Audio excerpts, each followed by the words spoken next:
Ya. Assalamualaikum warahmatullahi wabarakatuh. Yang terhormat Bapak Sutarman SPD selaku Kepala SD Negeri 1 Kandung Jawa, yang saya hormati Ibu Sri Nurhayati sebagai pemateri hari ini, yang saya hormati Bapak Ibu hadirin sekalian yang telah menghadiri acara diseminasi pagi hari ini. Puji syukur kita panjatkan kehadirat Allah Subhanahu wa Ta'ala yang telah memberikan kita rahmat serta hidayahnya, sehingga kita dapat menghadiri acara diseminasi menyebarkan pemahaman dan penerapan pengalaman budaya positif SD Negeri 1 Kandung Jawa yang akan dipimpin oleh Bu Sri Nurhayati. Tak lupa selawat serta salam kita haturkan kepada Nabi junjungan kita Nabi Muhammad SAW yang telah kita nantikan syafaatnya di hari akhir. Saya sebagai pembawa acara akan menyampaikan susunan acara. Yang pertama yaitu pembukaan, yang kedua yaitu sambutan, yang pertama pembukaan, yang kedua menyanyikan lagu Indonesia Raya dan Mas Jepara, yang ketiga sambutan, yang keempat kegiatan inti, yang kelima penutup. Untuk mengefisienkan waktu hari ini, marilah kita langsung saja menuju acara pembukaan. Untuk pembukaan kita awali dengan bacaan basmalah bersama-sama. Bismillahirrahmanirrahim. Yang kedua, menyanyikan lagu Indonesia Raya dan Mas Jepara. Para hadirin dimohon berdiri.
Selanjutnya Mas Jepara.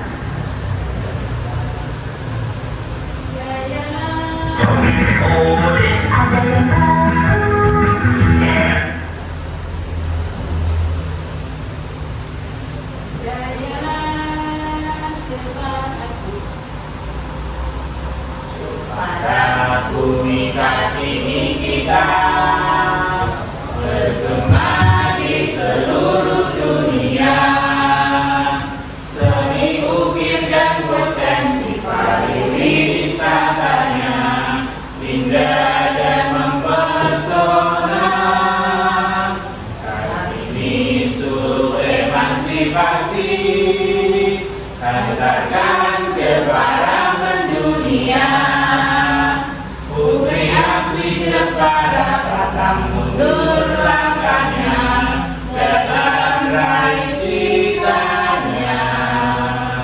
Jepara bumi Kartini kita, mari kita membangun bersama, berkarya untuk maju berslogan mulia, terus karya tanah bumi.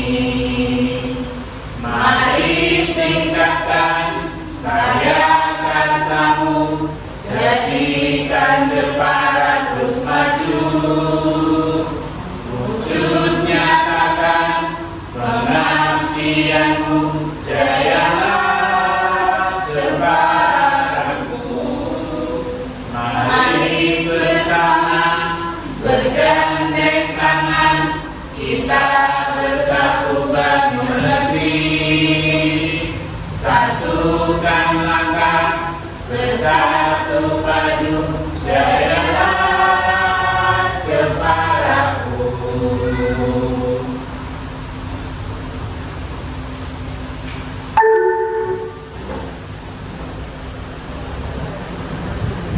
Hadirin dipersilakan duduk kembali.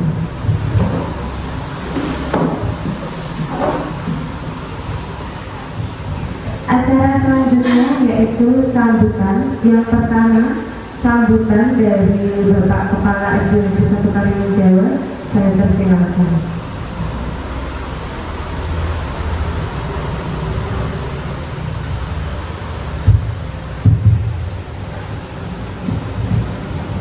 Assalamualaikum warahmatullahi wabarakatuh. Waalaikumsalam warahmatullahi wabarakatuh.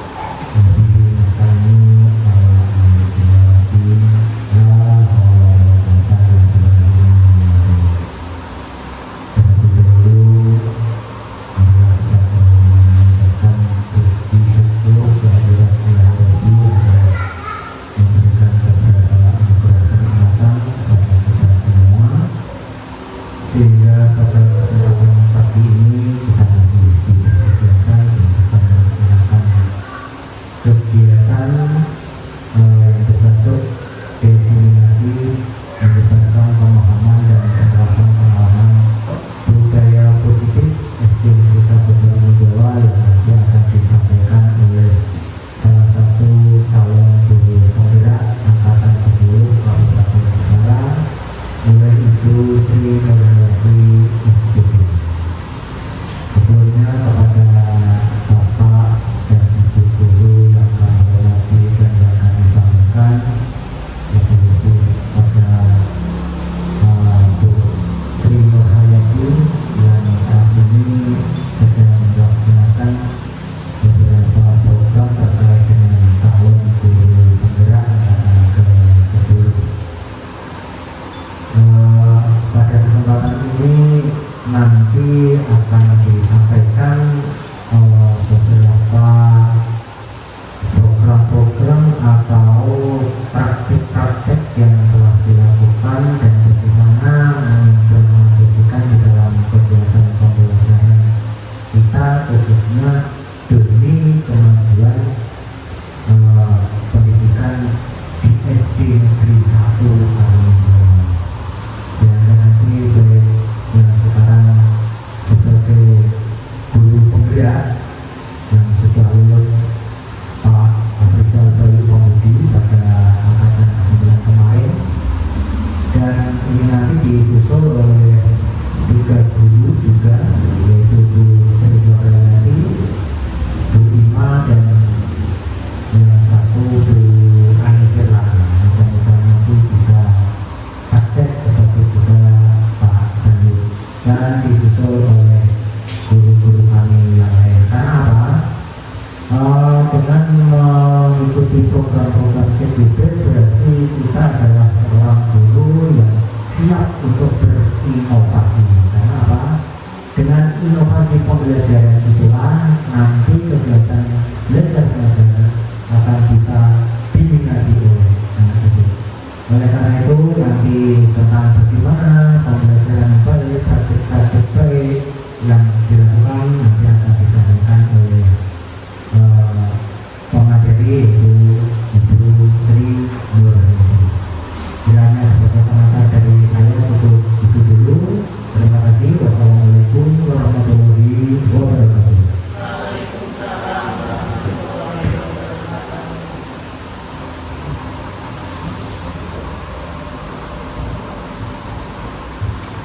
untuk acara selanjutnya, yaitu acara kegiatan kuntian. Untuk materi akan disampaikan oleh Bu Sri Nurhayati. Saya persilakan.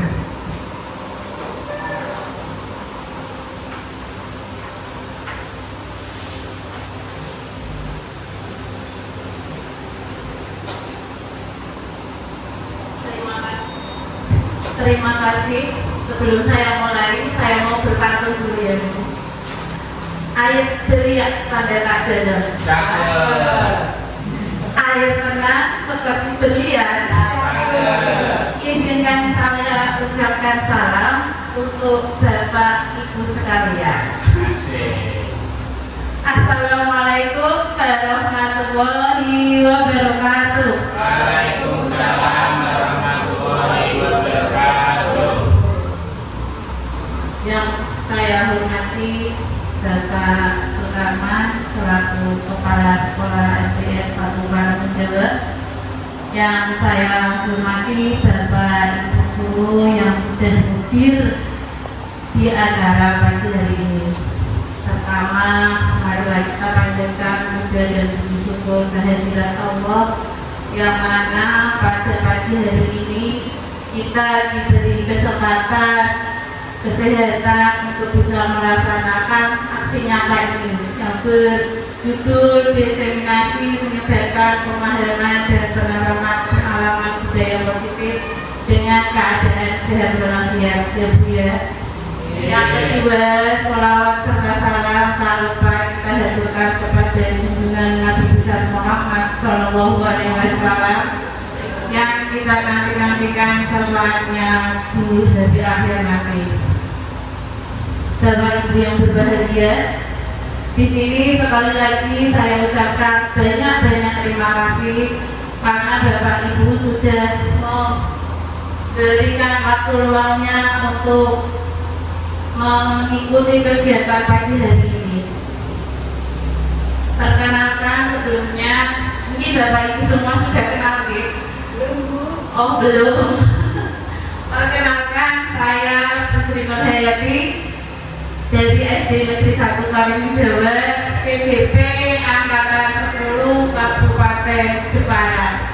Di sini saya akan mengajak Bapak Ibu guru semua untuk diskusi atau kita belajar bareng ya Bu. Bukan saya menggurui, tapi kita belajar bareng untuk mengupas tentang budaya positif. Ibu, ya. Langsung saja ya Bapak Ibu. Di sini saya membawakan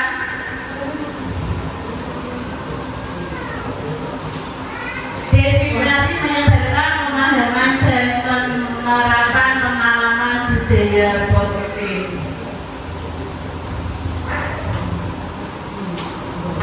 Nah, konsep inti budaya positif itu apa sih Bapak Ibu? Nah, konsep inti budaya positif itu terdiri dari beberapa poin. Nah, ini ada 1, 2, 3, 4, 5, 6, 7, 8. Ada 8 poin. Yang pertama yaitu perubahan paradigma belajar, disiplin positif, nilai-nilai kebijakan, kebutuhan dasar manusia, motivasi perilaku manusia, posisi kontrol guru, keyakinan kelas, serta segitiga restitusi. Yang pertama yaitu pembelajaran dengan paradigma baru. Apa sih itu pembelajaran paradigma baru?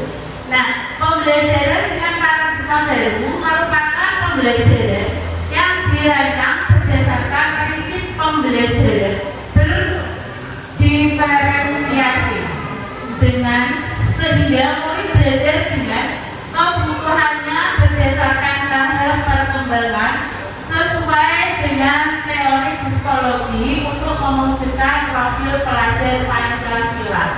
Nah, di sini pembelajaran berdiferensiasi ini pembelajaran yang berpusat pada siswa, dipusatkan pada siswa sesuai dengan karakter siswa, daya belajar siswa. Contohnya, saya sebagai guru kelas 3, biasanya saya mengelompokkan siswa-siswa saya dalam pembelajaran sesuai dengan keinginannya. Misal di situ ada yang suka menggambar, saya kelompokkan jadi satu dengan yang suka menggambar. Ada yang suka pengamatan, saya jadikan satu dengan yang suka pengamatan. Begitu juga ada yang suka bermain, ya. Anak-anak kan mempunyai karakteristik yang berbeda-beda. Dia kan Bapak Ibu? Nah, di situ di kelas 3 itu ada pembelajaran yang namanya macam-macam alat transportasi. Saya buat seperti ini. Misalnya anak-anak yang suka gambar, saya suruh menggambar macam-macam alat transportasi sesuai dengan keinginannya. Misal gambar mobil, ya terserah menggambar mobil apa becak apa lain sebagainya. Kalau yang suka pengamatan, biasanya saya suruh keluar kelas untuk mengamati benda-benda apa, misalnya alat transportasi apa yang lewat di sekeliling sekolah kita. Misalnya ada becak lewat, tulis, ada mobil lewat, ditulis seperti itu, ya. Kalau yang suka pengamatan. Kalau yang sambil bermain, biasanya saya kasih kartu, misalnya kartu bermain anak. Itu kalau dalam alat transportasi biasanya saya kasih gambar-gambar untuk dikelompokkan ke dalam alat transportasi mana itu. Misalnya darat, kelompokkan ke darat, laut ke laut, ke darat ke udara, itu sambil bermain seperti itu. Jadi keinginan anak itu bisa tercapai. Nah, selain pembelajaran berdiferensiasi, di sini juga ada pembelajaran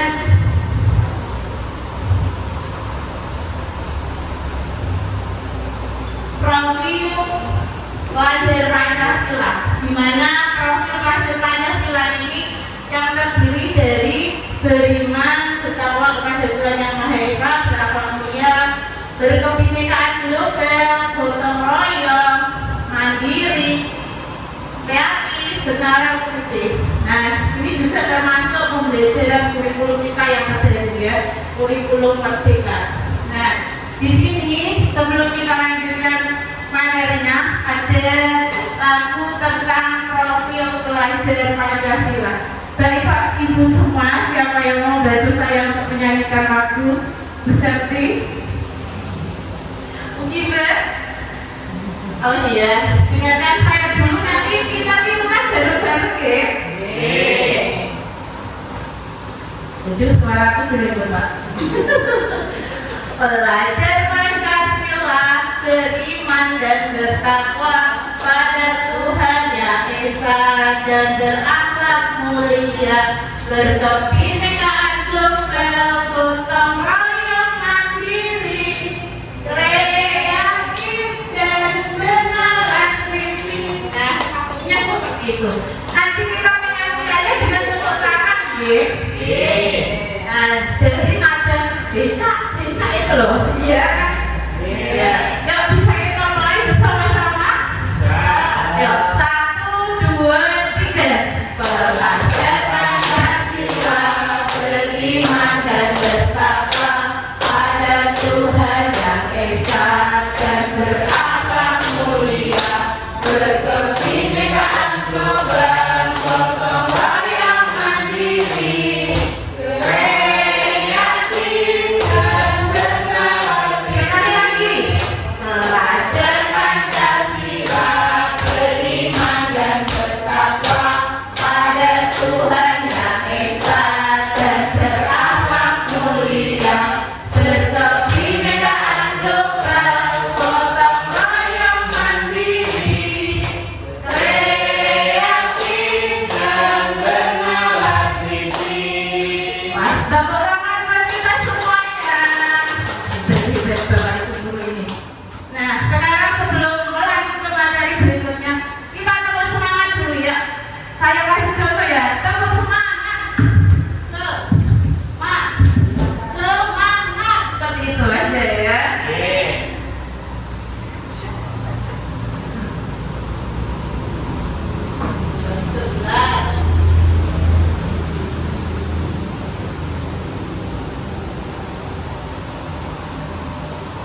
luar biasa semangat pada hari ini patut dicontohkan kepada anak didik kita bahwa kita sebagai guru harus selalu semangat. Oke? Selanjutnya di sini yaitu perubahan paradigma.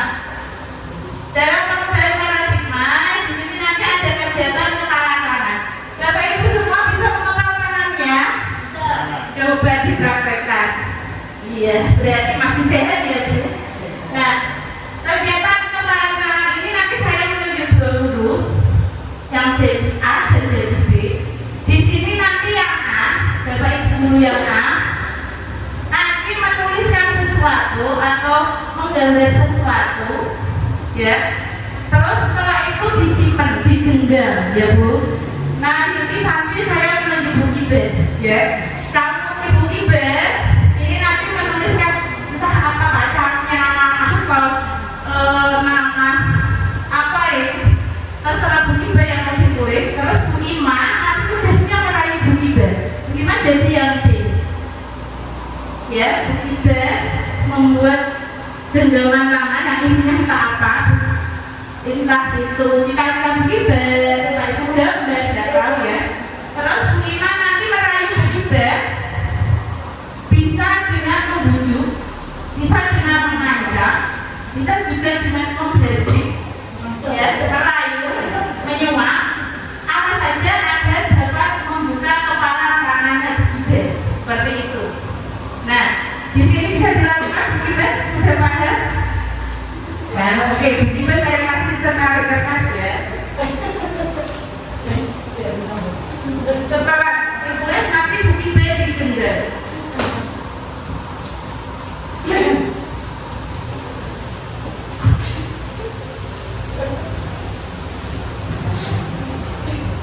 Nah, apa yang terjadi nantinya?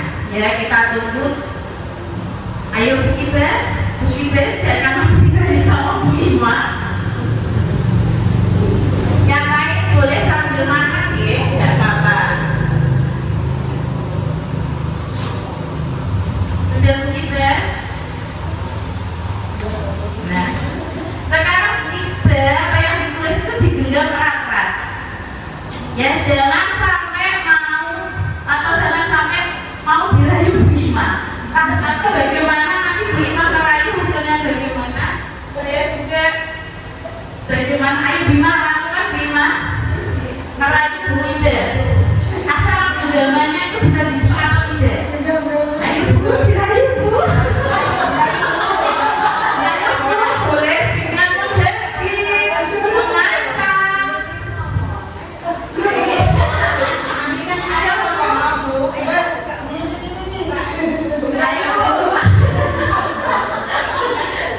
Apa saja ya agar bisa dapat membuka kepala tangannya. Apa yang terjadi teman-teman? Apa yang terjadi Bapak Ibu guru?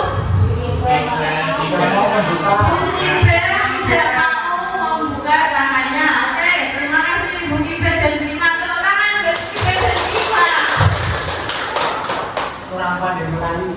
Iya, Bu Ima kurang pandai merayu. Tapi kalau merayu bagus gimana Pak?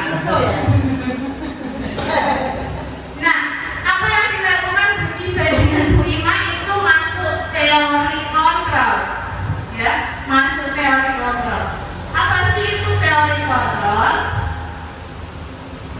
Teknik dan strategi yang mengatur tingkah laku manusia dan membawanya kepada penyesuaian atau ketaatan kepada aturan-aturan masyarakat. Di sini tadi Bu Ima dan Bu Ibe sudah sempat rayu-merayu ya, tapi Bu Ibe tetap utuh atau utuh dalam kontrolnya diri sendiri. Nah, itu yang dimaksud teori kontrol. Kita harus bisa mengontrol diri kita sendiri. Kita tidak bisa dikontrol oleh orang lain. Jadi teori kontrol ini mengajarkan pada kita apapun yang kita miliki, kita yang bisa mengatur, gitu, oke?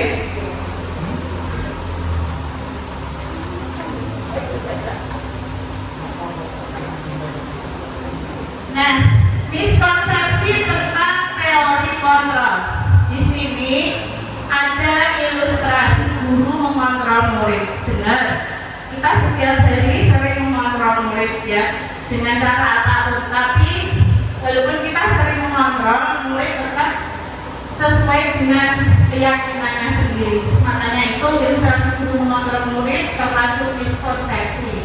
Selain itu juga ilustrasi bahwa orang dewasa berhak memaksa. Kita biasanya sering maksa murid-murid kita ya Bapak Ibu. Nah, itu juga termasuk miskonsepsi ya. Yang ketiga, ilustrasi bahwa kritik dan membuat rasa bersalah itu bukan syarat tapi rasa gitu. Rasa bersalah mampu menguatkan karakter. Nah, ini juga termasuk miskonsepsi untuk kita, karena anak didik kita tetap walaupun kita maksa, walaupun kita kontrol, tapi anak didik kita itu sesuai dengan kemauannya sendiri. Oh, master. Nah, selanjutnya yaitu disiplin positif. Disiplin berasal dari kata disiplina yang artinya belajar. Disiplin mengacu pada disiplin diri yang memiliki tanggung jawab terhadap apa yang dirasakannya berdasarkan nilai-nilai yang diyakini.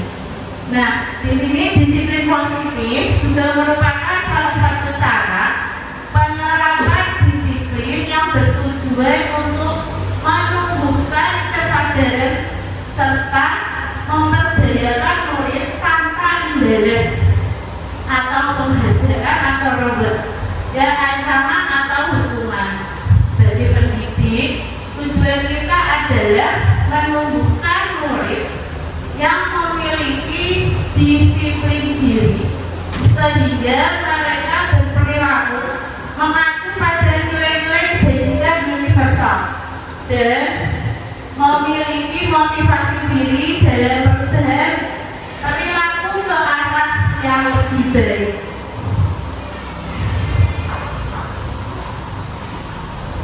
Nah, apa sih itu nilai-nilai kebajikan universal?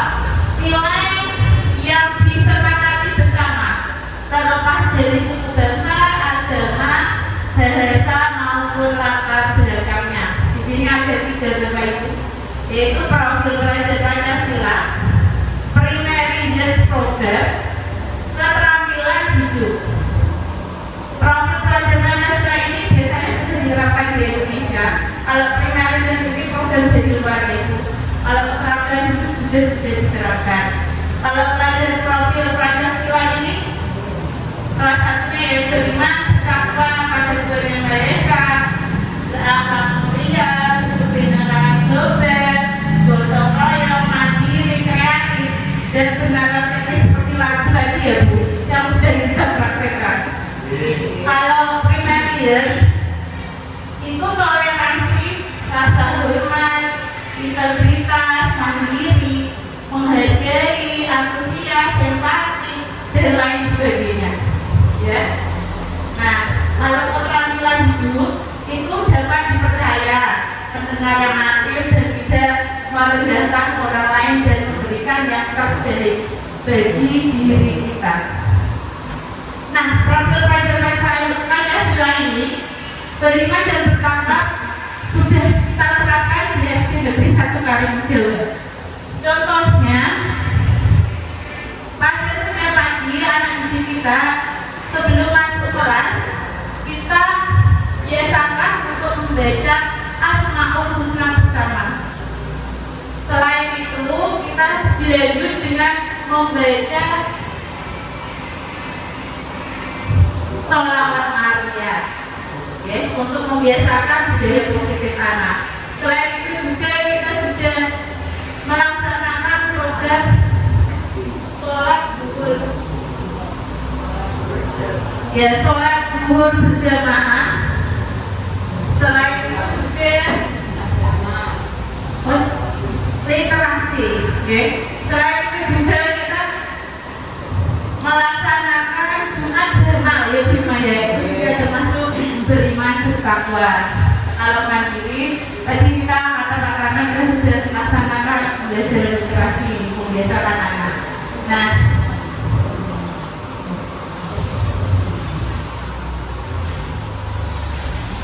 kebutuhan dasar manusia. Kebutuhan dasar manusia itu adalah segala sesuatu yang kita lakukan untuk mendapatkan apa yang kita inginkan. Seluruh tindakan yang kita lakukan memiliki tujuan tertentu, dan semua usaha yang terbaik kita lakukan adalah dalam rangka agar kebutuhan dasar kita terpenuhi dengan baik. Nah, apa itu sih memang kebutuhan dasar manusia? Kita sebagai manusia, kita harus mengingat kebutuhan kita di Bapak Ibu. Lihat, yang pertama, kebutuhan kita yaitu bertahan hidup. Yang kedua, kasih sayang dan rasa diterima. Yang ketiga, kekuasaan. Yang keempat, kebebasan. Yang kelima, kesenangan. Nah, ini pasti ada di dalam diri Bapak Ibu semua, ya. Bertahan hidup itu terdiri dari makanan, pakaian, tempat tinggal, keamanan, kesehatan. Seperti yang kita butuhkan sehari-hari, ya Bapak Ibu. Kalau kita tidak makan, pasti kita lemes. Ini betul. Nah, itu kita untuk bertahan hidup. Selain itu juga pakaian. Kalau kita tidak berpakaian, kita bagaimana? Malu. Nah, itu juga termasuk bertahan hidup. Ya, kata Pak Bayu malu.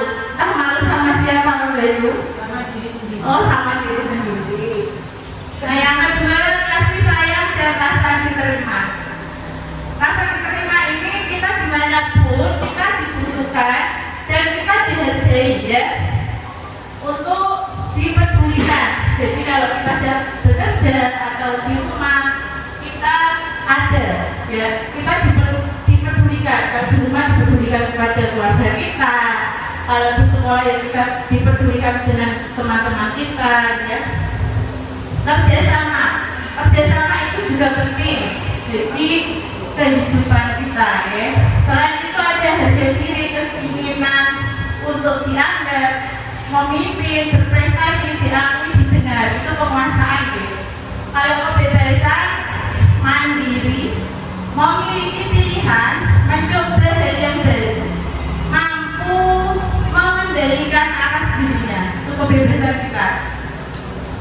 Kita patut bebas, ya, seperti kurikulum sekarang. Merdeka tapi tidak merdeka seenaknya, dia tetap ada aturannya. Yang terakhir yaitu kesenangan, bermain, humor, antusiasme, tertawa. Nah, Bapak Ibu pernah tertawa? Sering. Ya. Kalau tidak pernah tertawa berarti sakit, ya Bu, ya. Nah, itu bermain juga, humor itu penting bagi kita, apalagi kita refreshing, itu sangat penting, ya Bu, ya.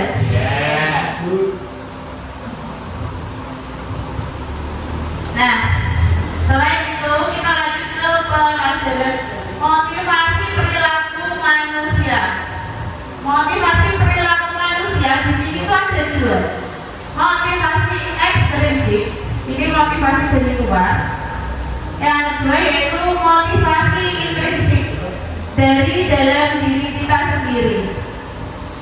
Motivasi ekstrinsik untuk menghindari hukuman atau untuk mendapatkan imbalan atau penghargaan dari orang lain. Contohnya, misal anak didik kita pengen berangkat pagi, aku berangkat pagi ya, biar disayangi bu guru, jangan seperti itu. Saya berangkat pagi ya, biar nanti tidak dihukum. Nah, itu dari ekstrinsik, dari luarnya saja, ya. Hanya ingin mendapat imbalan atau menghindari hukuman. Kalau motivasi intrinsik itu untuk menjadi orang yang mereka inginkan dan menghargai diri kita sendiri. Contohnya, saya sebagai guru, saya datang pagi, memang itu tugas saya. Saya tidak ingin dihargai Pak Tarman atau diberi ribet sama Pak Tarman, ya. Tapi memang itu tugas saya dan tanggung jawab saya. Jadi saya harus berangkat pagi. Seperti anak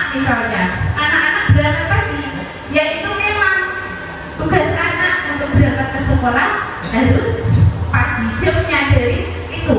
Nah, dia tidak pengen ambil-ambil. Ya, berangkat pagi itu harus, misalnya nanti dia dapat ujian. Kalau dapat ujian maksudnya kan intrinsik. Kalau diri kita berarti kita sadar akan kebutuhan diri kita sendiri. Seperti itu.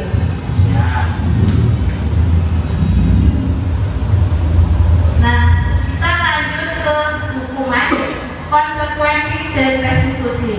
Apa sih bedanya hukuman, konsekuensi, dan restitusi? Nah, kita ulas bersama ini.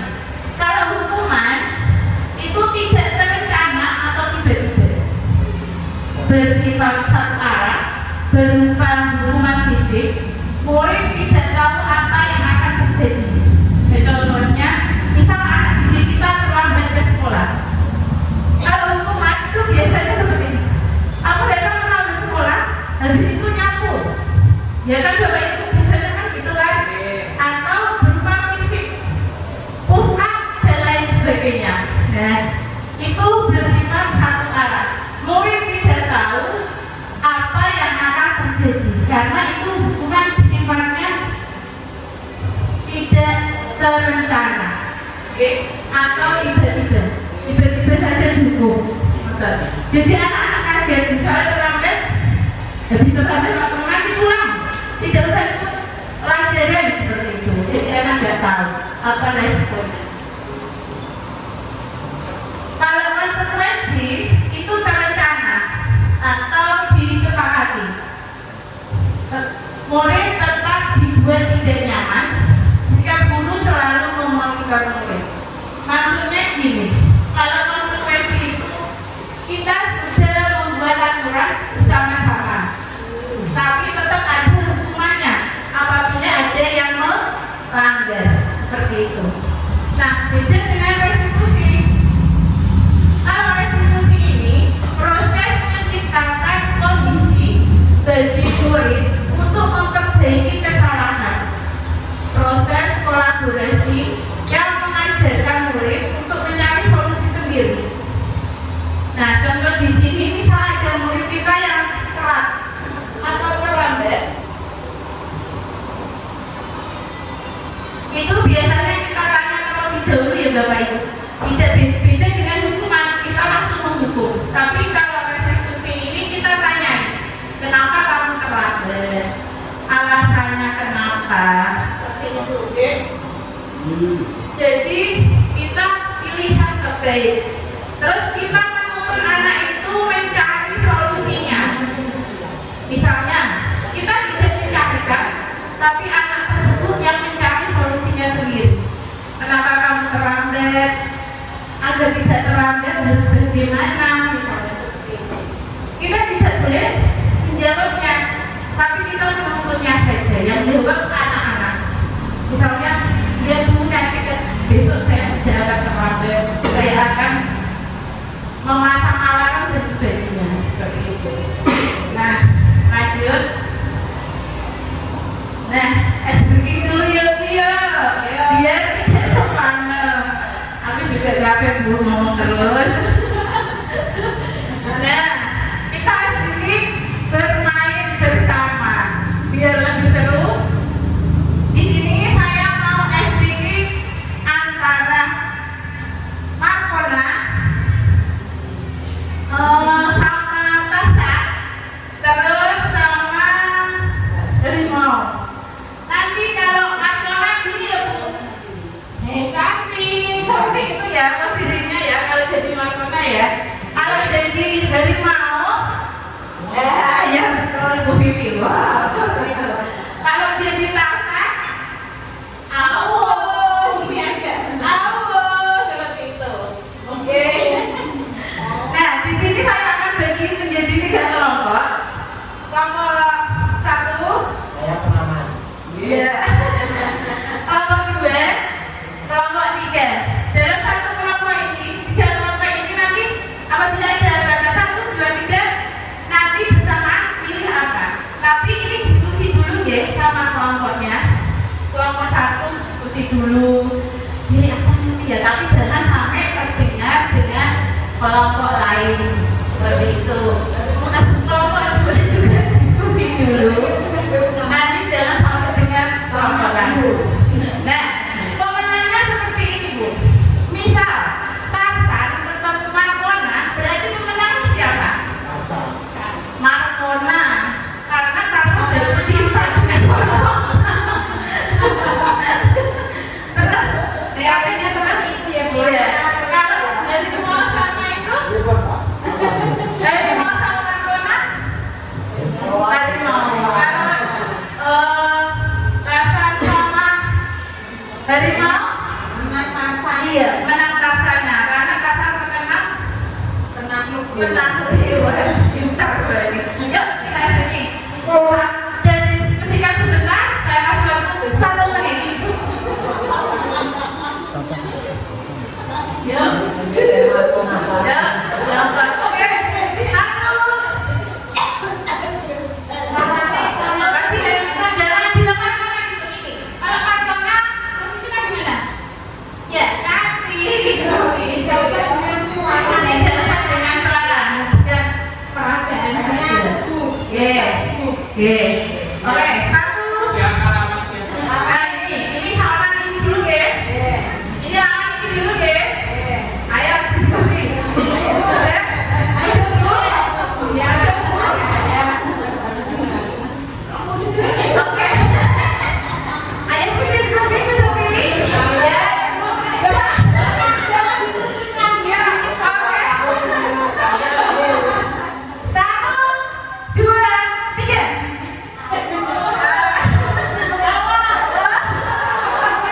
Awo sama Markona berarti menang mana? Iya, menang Awo, menang Tarsan. Ya udah, menang Markona karena Tarsan jatuh cinta dengan Markona. Oke, mungkin itu hanya untuk guyonan kita kali ini biar bisa begitu semangat gitu. Dan sudah, saya lanjutkan lagi ya. Nah, di sini kita kelima posisi kontrol guru. Karena kita sebagai guru, kita mempunyai posisi kontrol. Yang pertama yaitu penghukum, kedua pemantau, pembuat merasa bersalah, teman, manajer. Nah, biasanya kita sebagai guru, kita ke posisi mana dulu ya Bu? Penghukum. Ada lagi?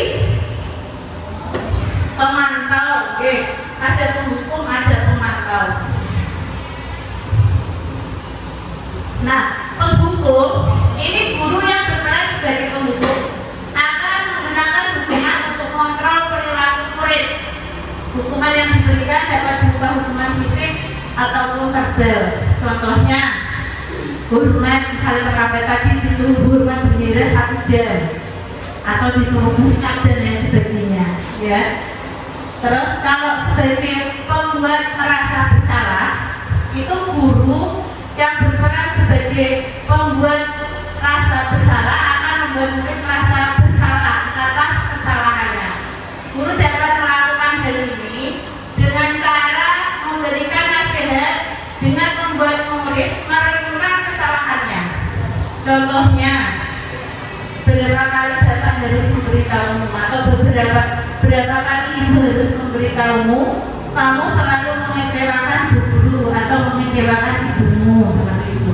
Nah, kamu tidak kasihan sama ibumu, kamu tidak kasihan sama guru, misalnya seperti itu. Itu membuat merasa bersalah.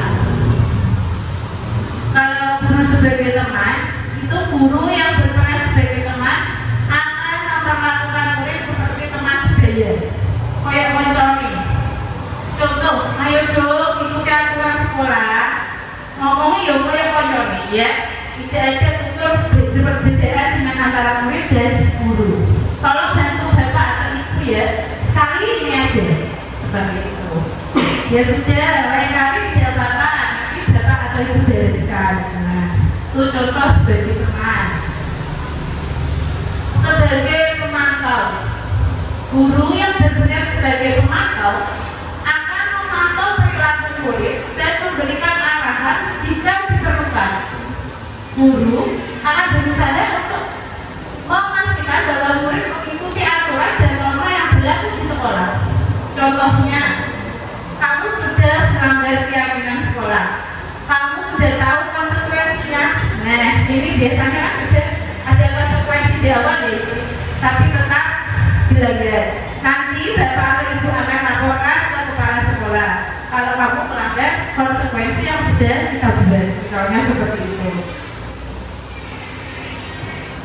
Ini yang terakhir, yaitu manajer. Manajer adalah posisi di mana guru berbuat sesuatu bersama murid, mempersilakan murid bertanggung jawab, mempertanggungjawabkan perilakunya, mendukung murid agar dapat menemukan solusi atas permasalahan sendiri. Nah, contohnya, apa keyakinan kelas yang sudah kita sepakati? Kita ingatkan anak didik kita dengan keyakinan kelas yang kita sepakati. Oke, jika kamu meyakininya, bersediakah kamu memperbaikinya? Ya, itu sebagai manajer. Nah, sekarang antara kelima kontrol guru, berarti yang terbaik yang mana Bapak? Bapak Ibu? Manajer dulu. Sebagai manajer, ya. Sebagai manajer itu yang terbaik untuk posisi kontrol guru. Nah, di sini ada kasus. Coba Bapak Ibu renungi kasus ini sebentar, ya. Nah, di sini sebenarnya hari ini terlambat bangun, ya. Dia terburu-buru ke sekolah. Akhirnya sampai di sekolah, dia menggunakan sepatu tidak menyadari kalau dia sepatunya tidak hitam. Padahal peraturan sekolah sepatunya harus hitam. Terus Pak Lukman menanyakan Sabrina, apa peraturan sekolah tentang seragam ada sepatu? Sabrina menjawab sudah mengetahui sepatunya harus berwarna hitam. Namun Sabrina sudah bilang kalau tadi terburu buru jadi salah sepatu. Ya sudah, kamu sudah melanggar peraturan sekolah, kamu salah. Kamu sudah terlambat. Sepatunya salah juga seperti itu, oke? Nah, walaupun Sabrina di sini sudah minta maaf, tapi tetap Pak Lukman menyuruh Sabrina untuk pulang. Nah, dalam kasus di atas, singkat aja ya, posisi kontrol apakah yang diambil oleh Bapak Lukman? Penghukum kayaknya. Ayo sudah Pak. Bukan manajer. Sebagai penghukum Bani, sebagai penghukum karena langsung menghukum dengan tiba-tiba ya. Sifatnya satu arah, anak tidak tahu walaupun anak sudah minta maaf. Ini penghukum. Nah, posisi kontrol Pak Lukman penghukum 122 ini. Nah, jika Pak Lukman tidak mau tahu alasan apa yang diberikan oleh Sabrina, walaupun tadi Sabrina sudah minta maaf, anak terburu-buru, tapi tetap Pak Lukman menghukumnya ya, karena gara-gara terlambat dan salah sepatu. Oh. Nah, ini ada yang kedua, posisi kontrol apa yang diambil oleh Bu Deni dalam mendekatkan kepada Fajar. Fajar ini anak didiknya Bu Deni yang di dalam kelas selalu ngantuk, selalu tidur. Nah, Fajar ini disuruh maju, tapi Fajarnya tidak mau dan malas-malasan. Oke? Terus Fajar pun kembali duduk di bangkunya karena disuruh duduk. Hal seperti ini sudah sering kali terjadi Fajar, seperti tidak memperhatikan, acuh-acuh, nilainya juga jelek. Nah, pada saat itu ditegur Bu Deni, Fajar hanya menjawab tidak tahu Bu. Bu Deni menjawab gimana sih kamu Fajar? Kamu tidak kasihan sama ibu. Ibu sudah capek-capek loh ya mengajar kamu. Tidak kasihan sama ibu. Nah, kata-kata seperti itu berarti posisi kontrol apa yang diambil oleh Ibu Deni dalam pendekatan kepada Fajar? Merasa bersalah atau gimana? Ada yang memantau. Oke. Nah, seperti ini. Apa yang membuat orang merasa bersalah? Betul, 5/100. Nah, dengan kata-kata ayo Fajar, makanya jangan tidur-tiduran, lain kali perhatikan. Gimana sih kamu Fajar? Kamu tidak kasihan sama ibu. Nah, itu merasa bersalah ya, membuat orang merasa bersalah. Nah, ini kasus 3, terlalu panjang ya. Ini ceritanya, kasusnya ada anak berkelahi di luar kelas, di lapangan. di sini berkelahi sampai kancingnya kotor, copot 3. Nah, Ibu Siti sebagai kepala sekolah berupaya menenangkan keduanya. Trauma di sini yang trauma Dino sepertinya kalau saat ini sedang marah sekali. Nah, mendengar itu Dino pun mengalir bercerita tentang kesalahan dirinya. Ibu Suti pun melanjutkan bahwa membuat kesalahan adalah hal yang manusiawi dan bahwa mempertahankan diri adalah hal yang penting. Diingatkan seperti itu. Ya, membuat kesalahan itu manusiawi, mempertahankan diri itu juga penting. Namun meminta Dino memikirkan cara yang lain mungkin lebih efektif karena saat ini Dino berada di ruang kepala sekolah. Dino diajak berdiskusi, menyelesaikan solusinya ya dari kejadian tadi. Nah, bagaimana? Nah, Dino berpikir sejenak, namun menjawab, wah tidak tahu Bu, saya lain kembali ya mungkin ya, gitu katanya. Kok kancing kok didiamkan bisa bandel? Betul saja Bu. Nah, Ibu Suti berpikir sebentar dan menanggapi. Kalau dilem kan akan sudah terlepas kembali Dino. Bagaimana kalau kamu dijahitkan atau menjahitkan saja? Bersediakah kamu? Dino tampak ragu dan menanggapi. Menjahit? Mana saya tahu Bu bagaimana menjahit itu misalnya. Bu Suti meneruskan, apakah kamu bersedia belajar menjahit Dino? Dino berpikir sejenak memandang kemeja Anto. Aku tadi tuh orang yang temannya yang dijabat tadi loh. Nah, yang mengajari saya menjahit siapa Bu? Seperti itu. Dengan cepat Ibu Suti menjawab, Pak Irfan. Pak Irfan itu guru tata busana. Dino kembali diam sejenak memandang kemeja Anto yang tanpa kancing.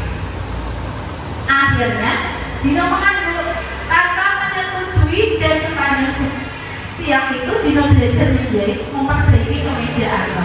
Terakhir kali terlihat kedua anak laki tersebut, Dino dan Anto jam pulang sekolah, mereka sudah bercengkrama dan bersendau-endau kembali.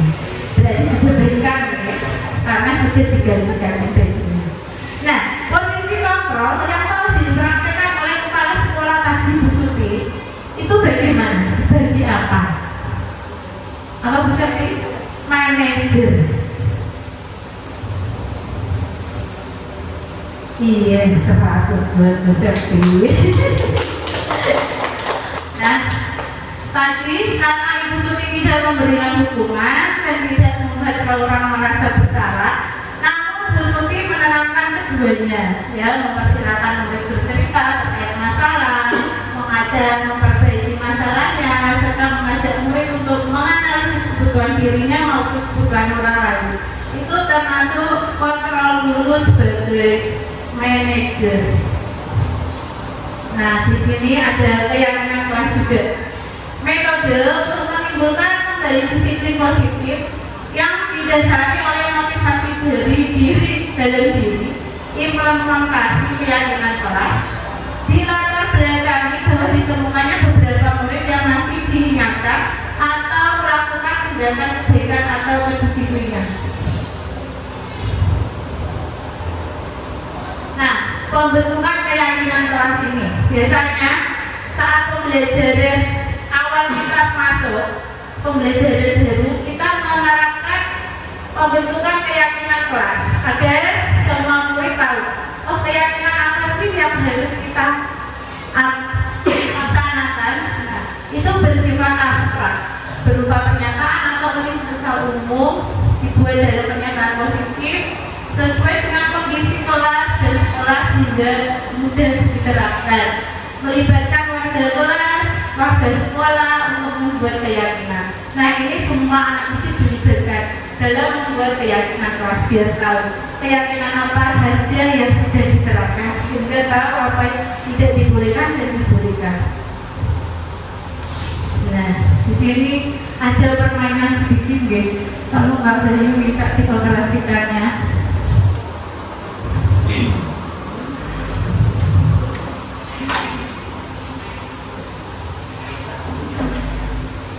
Bapak Ibu bisa nyeken di layar barcode untuk bermain jamur.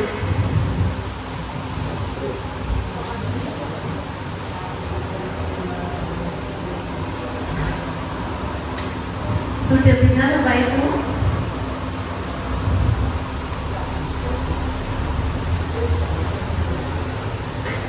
Ya, Aplikasi jamur sudah nikah semuanya. Ya.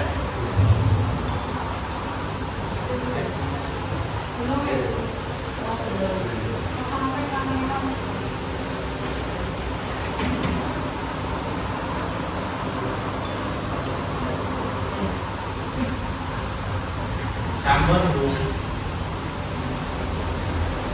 Coba ke depan udah apa Bu untuk barcode?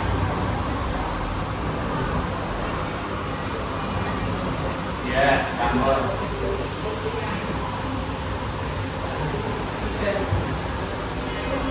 Nah, nanti jamaah sudah join.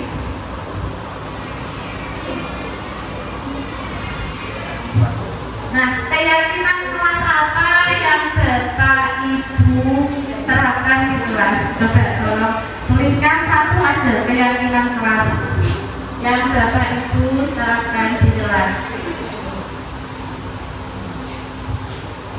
Menjaga kebersihan. Kebersihan ini siapa nih? Gak ada namanya. Menjaga kebersihan. Terus Ibu siapa lagi? Oh, ada yang belum terkoneksi. Ya, ada lagi ini.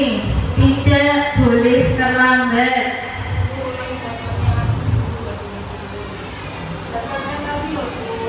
Ya.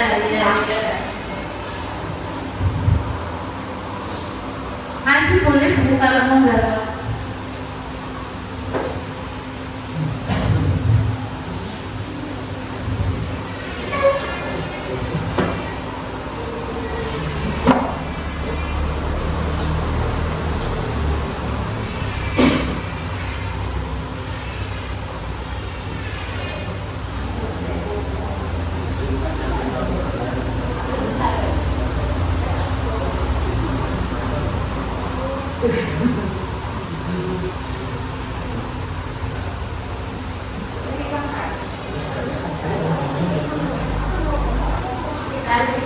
Sudah ya Bapak Ibu, ini ada datang tepat waktu, tidak boleh terlambat, menjaga kebersihan, dan ini keyakinan kelas yang harus kita terapkan di kelas. Biasanya keyakinan kelas ini kita terapkan saat awal pembelajaran atau tahun ajaran baru kan pembelajaran awal kita sudah membuat keyakinan kelas kepada peserta didik kita.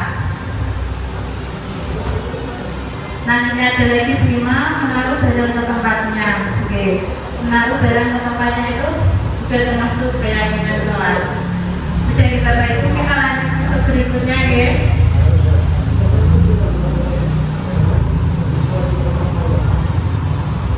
Ya, sini Devi berbicara sopan. Nah, itu juga termasuk keyakinan kelas. Ya. Nah, kita lanjut ke pembelajaran berikutnya, yaitu tentang segitiga restitusi. Apa sih itu segitiga restitusi?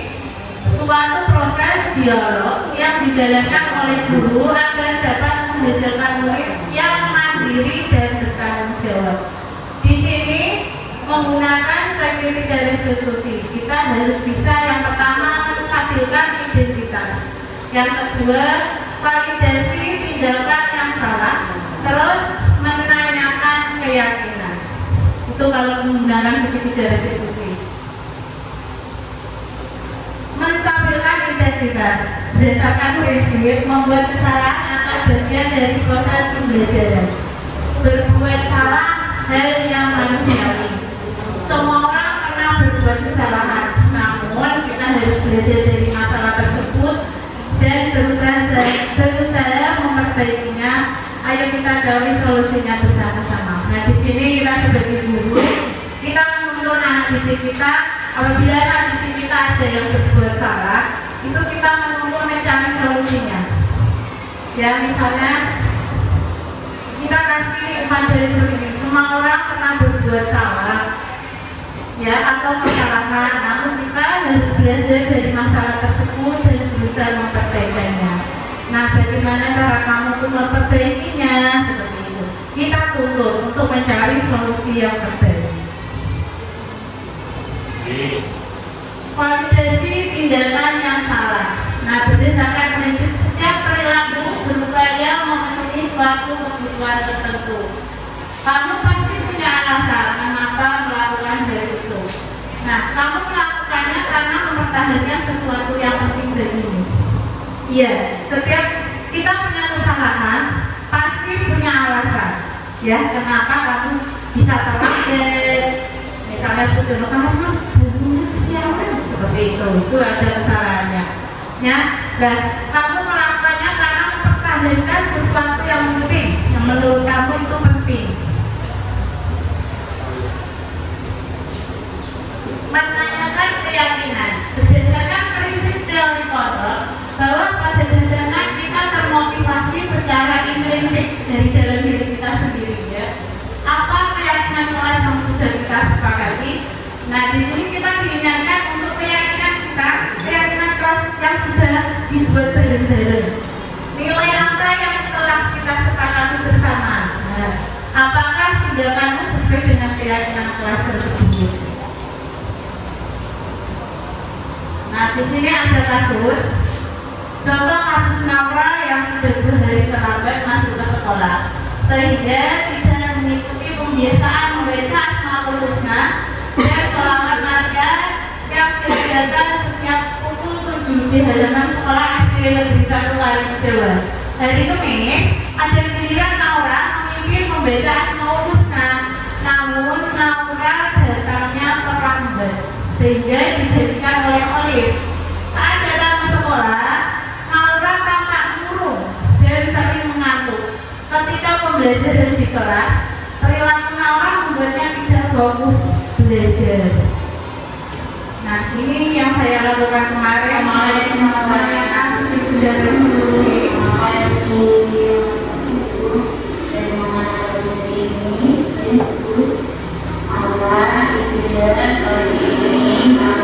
Ini maksud bukan identitas saya.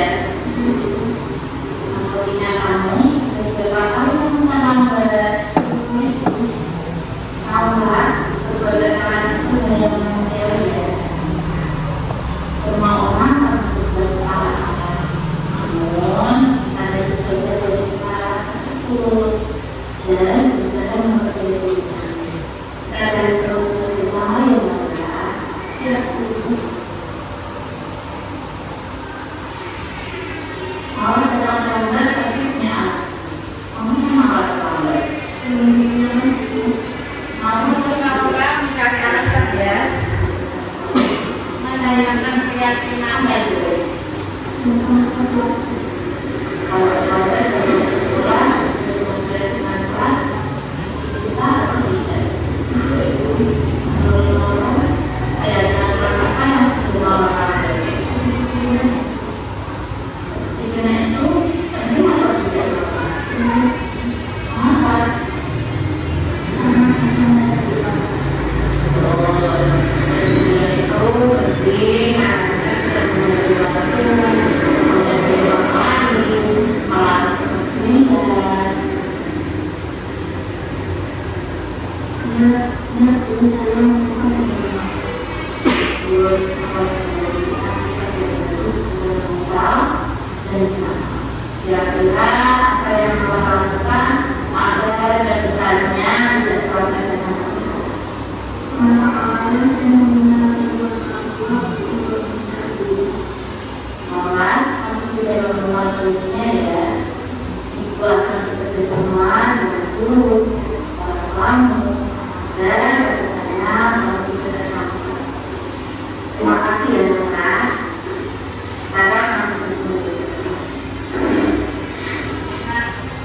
Bapak Ibu, itu tadi contoh salah satu tindakan restitusi, ya. Tadi 3 restitusi. untuk menanyakan keyakinan. Nah, ya. Siapa yang bertanya Bapak itu setelah melihat tadi kegiatan yang sudah saya paparkan, kembalikan ke Bu Septi. Terima kasih untuk materi yang sudah disampaikan oleh Ibu Sri Nurhayati. Selanjutnya ada sesi tanya jawab. Apakah Bapak Ibu di sini ada yang ingin bertanya? Saya Bu. Oh, iya Pak Bayu. Pak Bayu mau bertanya. Assalamualaikum warahmatullahi wabarakatuh. Alhamdulillah dengan penjelasan Bu Sri kami jadi tahu nih ada yang namanya segitiga restitusi, ada yang posisi kontrol guru. Jadi ketika menemukan kasus di sekolah itu tidak serta-merta kita langsung menghukumnya, Ya. tapi lebih baiknya menggunakan segitiga restitusi. Dan tadi di segitiga restitusi juga kita sebagai guru memposisikan sebagai manajer gitu, yaitu Kita akan lanjutkan ke permainan kahut ya. Nah, sekarang Bapak Ibu bisa langsung download tuh kahutnya, langsung masukkan ke Google Lens. Sudah bisa Bapak Ibu?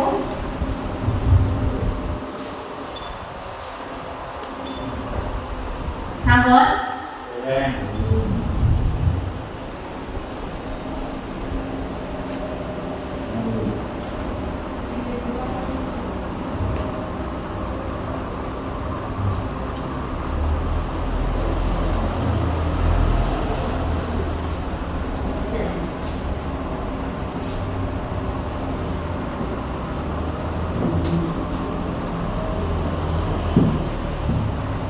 Lewat laptop sini juga bisa langsung.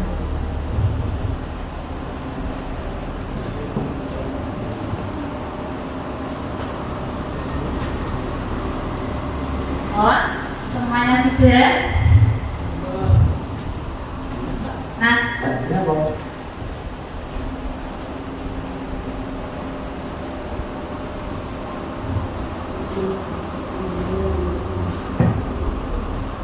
Nah, itu kalau belum bisa masuk lewat pinnya ya.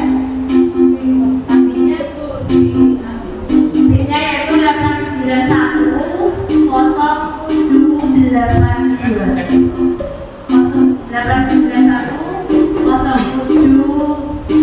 0782. Namun Bapak Ibu bisa dimulai.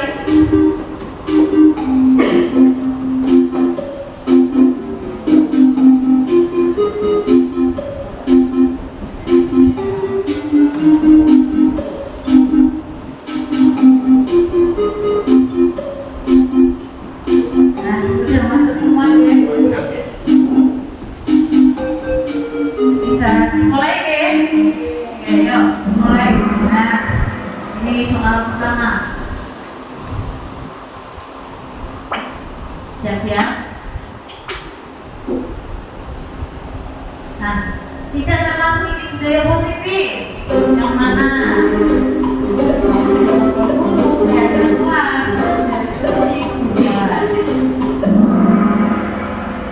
Nah, tidak termasuk posisi budaya positif yaitu kebutuhan. Pemenangnya yaitu ya Bu Septi. Tepuk tangan buat Bu Septi. Yang kedua Bu, boleh disuruh untuk tidak mengenakan sepatu seharian di sekolah karena tidak mengenakan sepatu hitam ada konsekuensi. Benar apa enggak? Kalau betul, kalau kamu salah. Iya. Siapa ya? Iya, mulai ini menikung Bu Septi sekarang. Ayo, berlomba-lomba untuk mencari yang terbaik. Yang bukan termasuk 5 posisi kontrol guru. Direktur, tenang, komando, umum.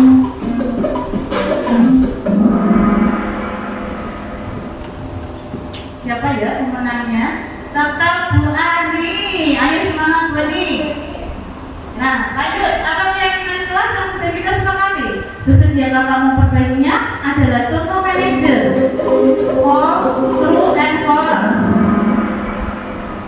Iya, betul sekali. Siapa ya? Iya, masih tetap dipegang Bu Ani pemenangnya. Ya lanjut, soal selanjutnya. Keyakinan kelas melibatkan sulit. Benar apa salah? Termohon. Betul. Siapa ya pemenangnya ya? Bu Ani lagi, wah jadi semangat 45 ini. Ayo Bu, jangan mau dikalahkan yang lain. Ya lanjut, langkah pertama segitiga restitusi adalah menanyakan keyakinan. Benar apa salah? Betul. Nah, ini yang menghitung titik-titiknya nih. Iya, benar. Tertikung Bu Ani ya sama Bu Septi. Iya. Ayo lanjut Bu, yang mana termasuk di nilai ujian universal? Betul, apa salah? Iya, pemenangnya siapa ini ya? Bu Septi lagi, Bu Ani mulai. Ayo Bu Ani, panas boten dengan Bu Septi. Selanjutnya, manakah yang benar termasuk dimensi profil pelajar Pancasila?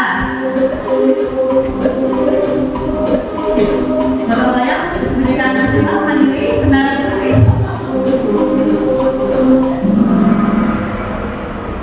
Wah, pendidikan yang betul, yang menang Bu Septi akhirnya. Bu Ani kepanasan ini. Masih satu lagi, kedisiplinan termasuk 5 kebutuhan dasar manusia. Betul atau salah? Salah. Nah, terima kasih pemenangnya yaitu Pak Tarman nomor 3, nomor 2 Bu Ani, nomor 1. Well, siapa ya? Bu Septi. Oke, Bu Septi pemenangnya. Teman-teman Bu Septi. Nah, permainan ini mengakhiri dari simulasi saya pagi hari ini ya. Nah, selanjutnya saya kembalikan ke Bu Septi. Terima kasih. Terima kasih atas materi yang telah diberikan oleh Bu Suryo Hayati. Sudah diberi permainan juga ya. Sangat kreatif dan inovatif ya. Nah, sayang sekali kita sudah beranjak ke acara yang terakhir, yaitu acara penutup. Jikalau memang saya dan pemateri terdapat salah kata ataupun perbuatan yang kami sengaja ataupun tidak sengaja, kami mohon maaf. Wassalamualaikum warahmatullahi wabarakatuh.